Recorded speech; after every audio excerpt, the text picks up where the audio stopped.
Per guardar el document per primera vegada hem d'anar a Fitxer, Desa. Primer haurem d'indicar on volem guardar el document, per exemple, a Mis documentos. Hem d'indicar també el nom del document.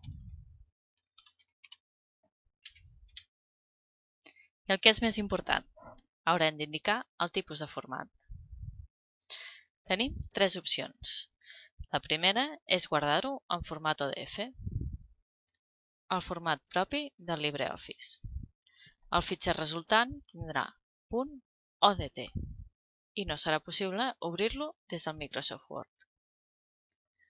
Podrem també guardar-lo en format Word, o el que és el mateix, en .doc, amb aquesta opció d'aquí.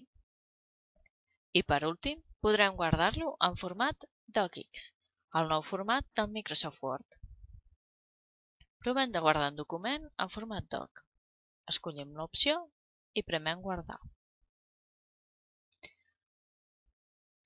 El missatge que ens apareix ens està preguntant si estem segurs si volem guardar-ho en format Word i no en format ODF.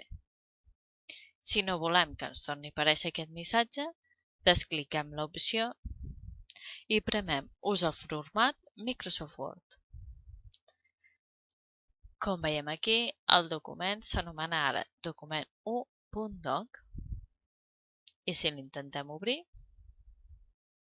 el trobarem aquí.